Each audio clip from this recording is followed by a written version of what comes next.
Bonjour, je te propose dans ce deuxième tuto Python de découvrir les boucles for.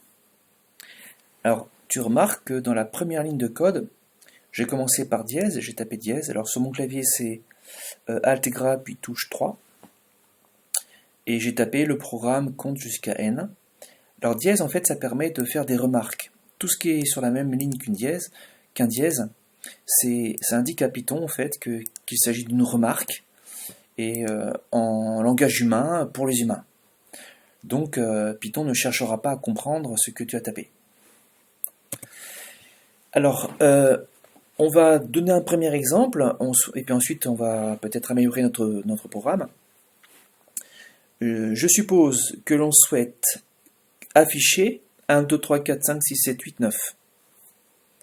En fait, l'idée, c'est on va répéter plusieurs fois, afficher un nombre entier, variable, augmenter de 1 à chaque fois. Donc, je vais répéter plusieurs fois, je vais donc utiliser une boucle. Je répète, lorsqu'on va répéter plusieurs fois une action, on utilise une boucle. Ici, en l'occurrence, l'action que l'on va répéter, c'est afficher un nombre entier. C'est une boucle.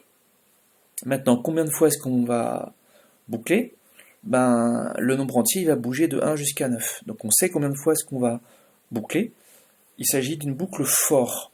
Tu vas voir dans quelques tutos qu'il existe un deuxième type de boucle, les boucles while, quand on ne sait pas au départ combien de fois est-ce qu'on va devoir boucler en fait. Combien de fois est-ce qu'on va devoir répéter. Alors ici, la structure d'une boucle for, c'est très très simple. C'est for qui signifie en anglais pour. I qui est une variable muette. On pourrait mettre autre chose que la lettre I. Mais si je choisis I. For I in range, dans l'échelle de valeur. Dans l'échelle allant de 1 jusqu'à... Alors moi je voulais compter de 1 jusqu'à 9. Si jamais je tape 9, on va comprendre qu'il va y avoir un petit bug. For I in range, donc pour I dans l'échelle allant de 1 jusqu'à 9, 2 points. N'oublie surtout pas le 2 points. J'appuie sur la touche entrée et j'ai un décalage automatique que surtout tu ne dois pas changer. Tout ce qui est dans le bloc qui est décalé en dessous là, de la boucle for, c'est à l'intérieur de la boucle for. C'est ce qui va être répété. Ici, ce qui va être répété, c'est afficher, donc print, le nombre entier petit i, virgule, et on va ensuite écrire un espace, end, égale, voie des guillemets, barre d'espace, guillemets, fermez parenthèse. Alors en fait, il faut bien comprendre ce qui va se passer. Donc for i in range, for qui indique une boucle. On sait combien de fois est-ce qu'on va répéter. I, au départ, lors de la première lecture de la boucle, i prend la valeur 1. Ensuite, lors de la deuxième lecture de la boucle, i prendra la valeur 2, puis la valeur 3, puis la valeur 4. À chaque lecture de la boucle, le nombre i est automatiquement augmenté de 1. Jusqu'à, pas 9 en fait. Parce que Python est ainsi fait que la borne supérieure d'un range est ignorée. Donc ici, si on tape for i in range 1 jusqu'à 9, print i va prendre la valeur 1, puis 2, puis 3, puis 4, puis 5, puis 6, puis 7, puis 8, c'est tout. Vérifions.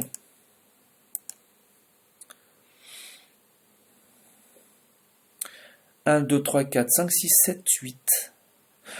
Alors pourquoi est-ce que le 9 n'apparaît pas ? Parce que Python est ainsi fait qu'il ignorera forcément la borne supérieure. Donc si je veux compter jusqu'à 9, il suffit simplement d'aller un cran plus loin. For i in range 1 jusqu'à 10, print i avec un end égale barre d'espace, donc un espace, pour que tout s'affiche sur une même ligne séparée par un espace, ce qui sera beaucoup plus lisible. Alors vérifions. D'abord je vais effacer clear la fenêtre de shell et je relance mon programme. Boom. 1, 2, 3, 4, 5, 6, 7, 8, 9, là c'est OK. Alors on va améliorer notre programme. je te propose en fait qu'on demande à l'utilisateur d'entrer le nombre entier petit n jusqu'où est-ce que le programme doit compter. N égale integer de input. Tu veux compter jusqu'à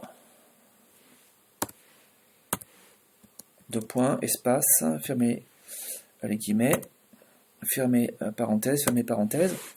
For i in range 1 jusqu'à, je te laisse réfléchir un petit peu. Alors pas n, mais n plus 1.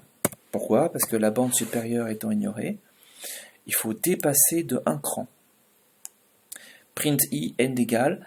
Alors juste pour te montrer un truc, c'est que petit i c'est une variable muette, on pourrait changer. Hein. Par exemple for k, ça n'a aucune importance. For k in range 1 jusqu'à n plus 1, mais faisons attention, il faut printer, il faut afficher le nombre k. Alors lors de la première lecture de la boucle, k vaut 1, puis k vaut 2, puis k vaut 3, puis k vaut 4, et à chaque fois on affiche k. Hein. Donc on va afficher la valeur de k qui vaut 1, puis afficher la valeur de k qui vaut 2, puis afficher la valeur de k qui vaut 3, etc., etc., jusqu'à non pas n plus 1, mais n. Non pas n plus 1, mais le nombre entier immédiatement inférieur, qui est petit n, le petit n décidé par l'utilisateur. Donc là on va avoir un programme normalement qui va tourner, vérifions. Je vais d'abord effacer la fenêtre de shell. Je lance mon programme. Alors tu veux compter jusqu'à, mettons, 15. J'appuie sur Entrée. Et regardons ce qui s'affiche. 1, 2, 3, 4, 5, 6, 7, 8, 9, 10, 11, 12, 13, 14, 15. Ben, c'est merveilleux, le programme il fait exactement ce que l'on voulait. Voilà pour ce deuxième tuto, une première utilisation d'une boucle for, mais rassure-toi, on aura l'occasion de retravailler avec les boucles for, donc de réexpliquer comment elles fonctionnent. À très bientôt.